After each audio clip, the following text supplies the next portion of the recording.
ಎಲ್ಲರಿಗೂ ನಮಸ್ಕಾರ. ಜೆಕೆ ಕನ್ನಡ ದೇಗುಲ ಚಾನಲ್ಗೆ ಸ್ವಾಗತ. ನಿಮಗೆಲ್ಲರಿಗೂ ಒಂದು ಆಸಕ್ತಿದಾಯಕ ವಿಷಯವನ್ನು ತಿಳಿಸಲು ನಾನು ಇಷ್ಟಪಡುತ್ತಿದ್ದೇನೆ. ನಮಗೆಲ್ಲರಿಗೂ ತಿಳಿದಿರುವ ಪ್ರಕಾರ ವಿಮಾನವನ್ನು ಕಂಡುಹಿಡಿದವರು ರೈಟ್ ಬ್ರದರ್ಸ್ ಅಂತ ತಿಳಿದುಕೊಂಡಿದ್ದೇವೆ. ಆದರೆ ಅದಕ್ಕೂ ಮುಂಚೆ ನಮ್ಮ ಭಾರತದಲ್ಲಿ ಒಬ್ಬ ಮಹಾನ್ ವ್ಯಕ್ತಿ ವಿಮಾನವನ್ನು ಕಂಡುಹಿಡಿಯಲು ಮುಂದಾಗುತ್ತಾರೆ. ಆದರೆ ಕೆಲವು ಕಾರಣಗಳಿಂದ ಅದು ವಿಫಲವಾಗುತ್ತದೆ. ಅದು ಯಾರು, ಹೇಗೆ ಅಂತ ತಿಳಿದುಕೊಳ್ಳೋಣ. ಸುಬ್ಬರಾಯ ಶಾಸ್ತ್ರಿಗಳು. ಸುಬ್ಬರಾಯ ಶಾಸ್ತ್ರಿಗಳು ಕ್ರಿಸ್ತಶಕ 1866 ತಮಿಳುನಾಡು ರಾಜ್ಯದ ಹೊಸೂರು ತಾಲೂಕಿನ ತೋಗರಿ ಅಗ್ರಹಾರ ಎಂಬ ಹಳ್ಳಿಯಲ್ಲಿ ಜನ್ಮ ತಾಳುತ್ತಾರೆ. ಇವರು ಜನನ ಪಡೆಯುವಾಗ ಭಾರತದಲ್ಲಿ ರಾಜ್ಯಗಳನ್ನಾಗಿ ವಿಭಜನೆ ಮಾಡಿರಲಿಲ್ಲ. ಭಾರತವು ಎಲ್ಲ ಒಂದೇ ಆಗಿ ರಾಜರ ಆಳ್ವಿಕೆಯಲ್ಲಿ ಇತ್ತು. ಇವರನ್ನು ಆನೇಕಲ್ ಸುಬ್ಬರಾಯ ಶಾಸ್ತ್ರಿಗಳು ಎಂದೇ ಕರೆಯುತ್ತಿದ್ದರು. ಇವರ ತಂದೆ ಕೃಷ್ಣ ಶಾಸ್ತ್ರಿಗಳು, ತಾಯಿ ಲಕ್ಷ್ಮಮ್ಮ. ಇವರಿಗೆ 5 ಜನ ಸೋದರ ಸೋದರಿಯರು. ಇವರಿಗೆ 5ನೇ ವಯಸ್ಸಿಗೆ ಉಪನಯನ ಮಾಡಿಸಿ 8ನೇ ವಯಸ್ಸಿಗೆ ಮದುವೆಯನ್ನು ಮಾಡಿಸುತ್ತಾರೆ. ಸುಬ್ಬರಾಯ ಶಾಸ್ತ್ರಿಗಳ ತಂದೆ ಮಾಡಿದ ಸಾಲವನ್ನು ತೀರಿಸಲು ತಮ್ಮ ಎಲ್ಲ ಆಸ್ತಿಯನ್ನು ಮಾರಿ ಭಿಕ್ಷೆ ಬೇಡುವಂತಹ ಸ್ಥಿತಿಗೆ ಬಂದು ಬಿಡುತ್ತಾರೆ. ಇವರ 13ನೇ ವಯಸ್ಸಿನಲ್ಲಿ ತಮ್ಮ ತಂದೆ ತಾಯಿ ಸ್ವರ್ಗಸ್ಥರಾಗುತ್ತಾರೆ. ನಂತರ ಕುಟುಂಬದ ಜವಾಬ್ದಾರಿ ಇವರ ಹೆಗಲ ಮೇಲೆ ಇರುತ್ತದೆ.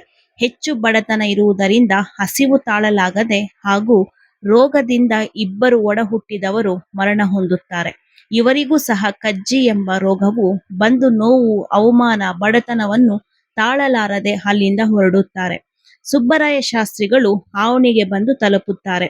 ಆವಣಿ ಬೆಟ್ಟದಲ್ಲಿ 9 ವರ್ಷಗಳ ಕಾಲ ಈ ಪ್ರಕೃತಿಯೊಂದಿಗೆ ಜೀವಿಸುತ್ತಾ ರೋಗದಿಂದ ಗುಣಮುಖರಾಗಿ ತೇಜಸ್ವಿ ಋಷಿಗಳಿಂದ ವಿಶೇಷವಾಗಿ ಬೌದ್ಧಿಕ ಶಾಸ್ತ್ರದ ಬಗ್ಗೆ ಜ್ಞಾನ ಪಡೆಯುತ್ತಾರೆ. ಜ್ಞಾನ ಪ್ರಮೇಯ ದಿವ್ಯ ದರ್ಶನದಿಂದ ವೇದ ವಿಜ್ಞಾನದ ಬಗ್ಗೆ, ಅದರಲ್ಲೂ ಭೌತ ವಿಜ್ಞಾನದ ಬಗ್ಗೆ ಜ್ಞಾನ ಪಡೆಯುತ್ತಾ ಪಂಚಭೂತಗಳ ಬಗ್ಗೆ ಅಪಾರ ಜ್ಞಾನ ಪಡೆಯುತ್ತಾರೆ. ಮುಂದೆ ನಗರವನ್ನು ಸೇರಿ ನಾಡಿಗೆ ಜ್ಞಾನಧಾರೆ ಎರೆಯುತ್ತಾರೆ. ವಿಶೇಷವೆಂದರೆ ತಮ್ಮ ಬಾಲ್ಯದಲ್ಲಿ ಯಾವುದೇ ಶಾಲೆಗೆ ಹೋಗದೆ ಅಕ್ಷರಾಭ್ಯಾಸ ಇಲ್ಲದೆ ಅನಕ್ಷರಸ್ಥರಾದ ಸುಬ್ಬರಾಯ ಶಾಸ್ತ್ರಿಗಳು ಗುರು ಕಟಾಕ್ಷದಿಂದ ವಿಶೇಷ ಜ್ಞಾನಿಯಾಗಿ ಪರಿವರ್ತನೆ ಹೊಂದಿ ವಿಮಾನ ನಿರ್ಮಾಣದ ವೈಮಾನಿಕ ಶಾಸ್ತ್ರದ ಬಗ್ಗೆ ವಿವರಿಸುವುದು ವಿಸ್ಮಯವಾಗಿದೆ.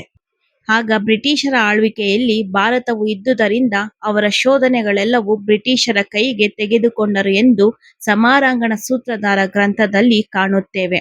ವಿಮಾನ ಗ್ರಂಥದ ಪ್ರಕಾರ ಮೊದಲ ವಿಮಾನವನ್ನು ಕಂಡುಹಿಡಿದವರು ನಮ್ಮ ಭಾರತ ದೇಶದ ಸುಬ್ಬರಾಯ ಶಾಸ್ತ್ರಿಗಳಿಗೆ ಸಲ್ಲುತ್ತದೆ. ಸಮರಾಂಗಣ ಸೂತ್ರಧಾರ ಭೌತಶಾಸ್ತ್ರದ ಗ್ರಂಥದಲ್ಲಿ ಮೊಟ್ಟಮೊದಲ ಬಾರಿಗೆ ನಮ್ಮ ಭಾರತದ ವಿಜ್ಞಾನಿಗಳಾದ ಸುಬ್ಬರಾಯ ಶಾಸ್ತ್ರಿಗಳು ಮತ್ತು ಶಿವಕರ್ ಬಾಪೂಜಿ ತಲಪಾಡೆಯವರು 17 ಅಂಗುಲದಷ್ಟು ದೂರ ಹಾರುವಂತಹ ವಿಮಾನದ ಚಿತ್ರ ಹಾಗೂ ಪಾದರಸ ಚಕ್ರಾಕಾರದ ಚಿತ್ರವನ್ನು ನೋಡುತ್ತೇವೆ. ರೈಟ್ ಸಹೋದರರಿಗಿಂತ ಮೊದಲೇ ಭಾರತದ ವಿಜ್ಞಾನಿಯಾದ ಸುಬ್ಬರಾಯ ಶಾಸ್ತ್ರಿಗಳು ವಿಮಾನವನ್ನು ಕಂಡುಹಿಡಿಯಲು ಪ್ರಯತ್ನಿಸಿರುವುದು ನಮ್ಮ ದೇಶದ ಒಂದು ಹೆಮ್ಮೆಯ ವಿಷಯ ಅಂತ ನಾವು ಹೇಳಬಹುದು. ಆದರೆ ಇಂದು ಸುಬ್ಬರಾಯ ಶಾಸ್ತ್ರಿಗಳು ಯಾರೆಂದು ತಿಳಿಯದ ವಿಷಯವಾಗಿದೆ. ಎಷ್ಟೋ ಜನಕ್ಕೆ ಈ ಹೆಸರು ಸಹ ತಿಳಿಯದ ಒಂದು ಸಂಗತಿಯಾಗಿದೆ.